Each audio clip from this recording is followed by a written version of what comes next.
So this is the Neewer NW-5 vocal panel or vocal shield. It's supposed to be a portable, foldable panel.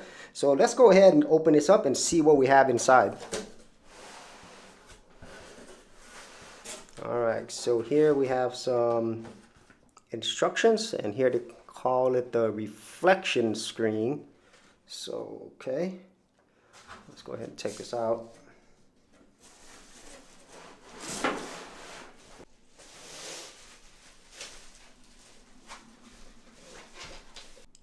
Okay, so we have it open. I'd have to say the build quality on this is nice. It feels really solid. And there's the panel. You can open it up, fold it up. So it is portable, but it is bigger than I thought it would be. And it is heavier as well. So at least that tells me that they did put some quality into this. This doesn't feel cheap at all, which is a good thing. And there's some other accessories here as well. Okay, so that there looks like it's going to attach to a tripod. Here's a wrench as well.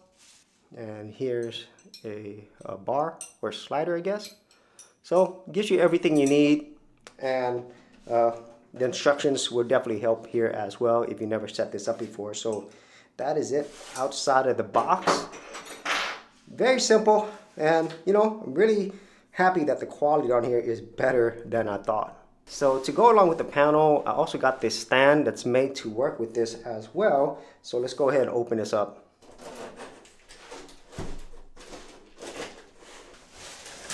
Okay, so here's the stand, and this feels very high quality, and I bought this stand for around $50, and then the vocal panel itself was $93, so a little over 150 bucks for this total, including tax. So I'm glad that spending more money actually got me a higher quality, because it does feel solid. Okay, so let's go ahead and take a look around this vocal booth. So as you can see, it opens up, and right there is all the sound absorbing foam material, which should be very familiar for people who actually look at these type of products.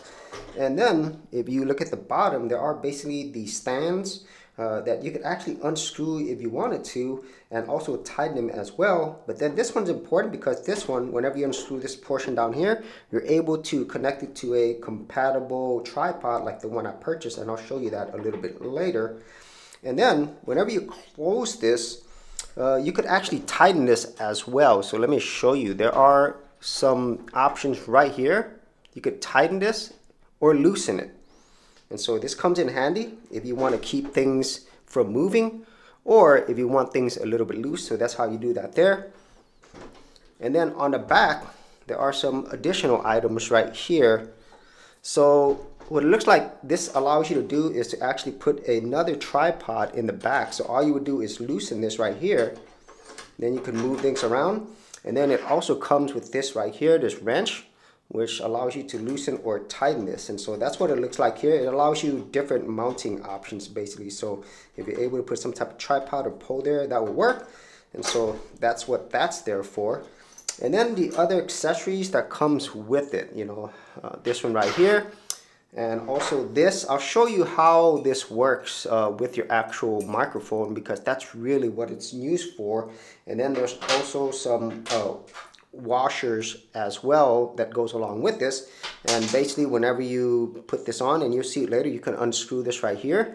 And then this top port, it allows different mounting options. So for this thread will work well with if you had like a shock mount with your microphone, or if you just wanted to use the microphone.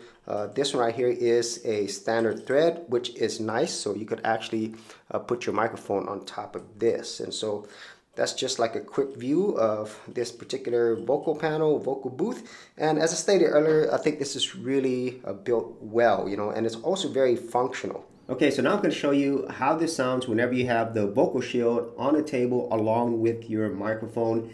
This is a setup that most people have, and I'm also going to show you how this sounds whenever you have it on a stand, and also finally how this works whenever you combine it with sound suppressing software, specifically through OBS. So let's go ahead and see how this sounds with the vocal shield on the table. All right, so here's my current setup. So as you can see, I do have multiple microphones, but the one we're going to be using is the Audio-Technica AT2020 USB mic. Now this is a really popular and great microphone. However, it is a cardioid condenser microphone, meaning it's really sensitive and it's going to pick up a lot of sound. And so if you are in a room that's treated well for sound, then this is going to be an excellent microphone. However, if you're like most people, like myself, you're going to have a normal room with stuff around and you're going to have walls. And so because of that, this is going to pick up all of that. So I have it right next to my computer, which has a really loud fan. My walls, you know, they're just bare walls, and so you're going to hear echoes and stuff. And so that's why I got this vocal shield, to see if it makes a difference. And so let's go ahead and try this out with the vocal shield.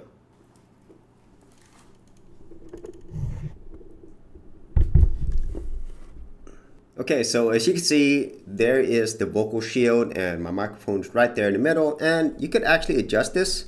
It's pretty simple. You could loosen this up, and obviously you can move this around as well. So hopefully you could hear this, but here are how things sound whenever you have it with the vocal shield and your microphone on a table.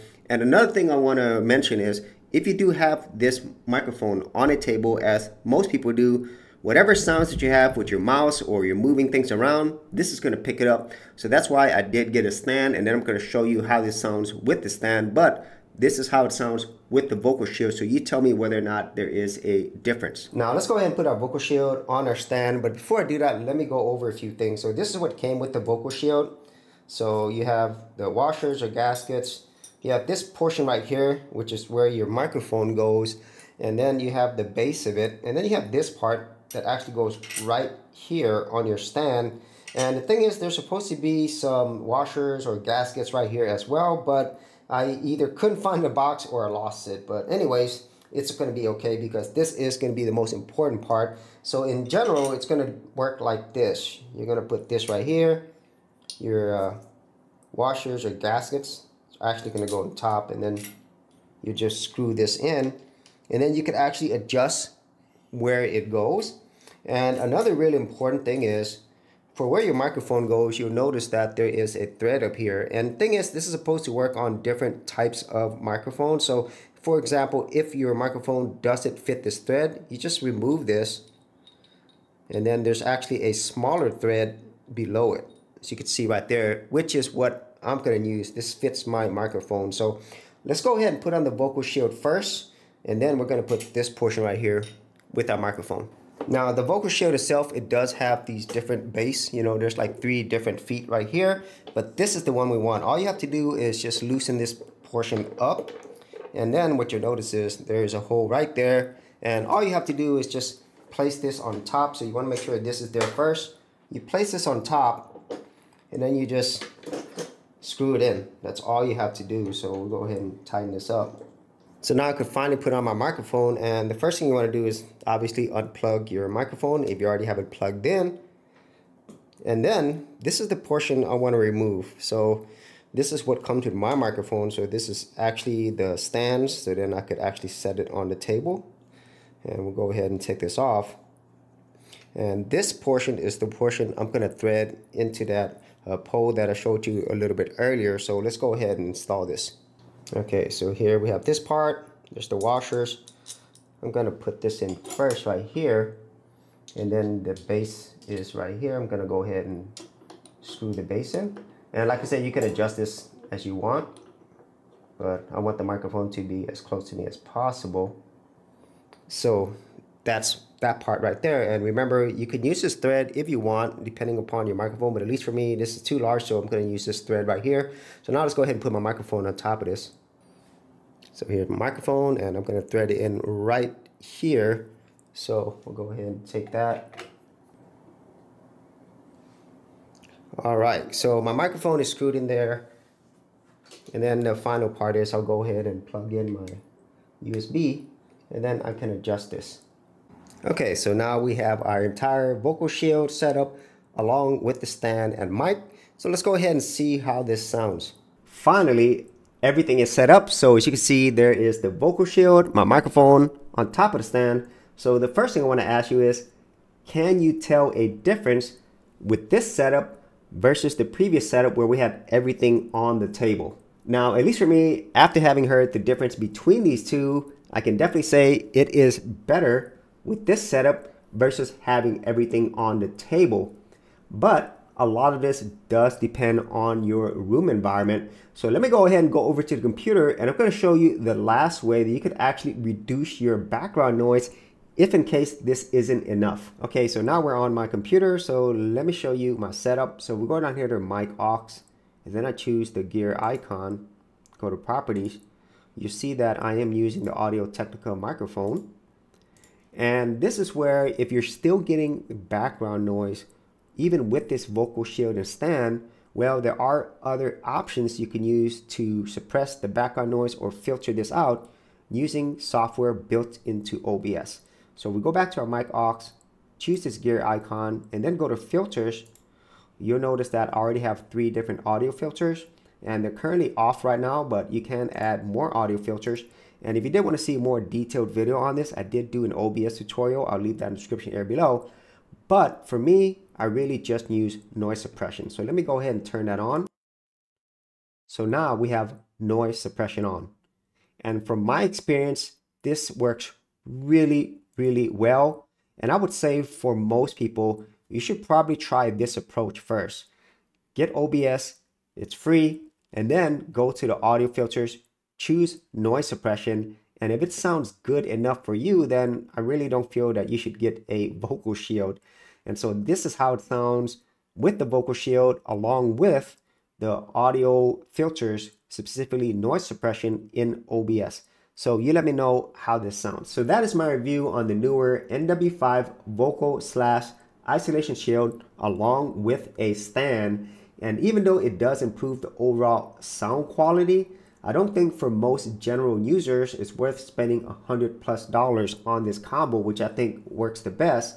And so instead, I would recommend you first try out a free option, namely using OBS along with the noise filters, and then see if that sounds good for you. And if it does, then you probably won't need this.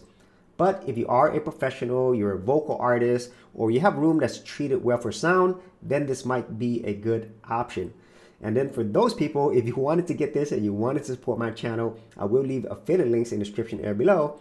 And if you actually had any thoughts on this or any other ways in which you improve the overall sound quality in your studio, be sure to leave it in the comments area below, and I'll see you on another video. Hey geeks, if you are a brand new creator and you simply want something easy to get you started, well, I got something for you with my Creator Starter Kit. This is a super simple step-by-step guide that's going to take you from having no channel to developing your very first YouTube channel, along with ideas, thumbnail designs, and other creator tips, including marketing. And the best part is, all of this is free. Simply head over to the link below, check out my page, and get started creating.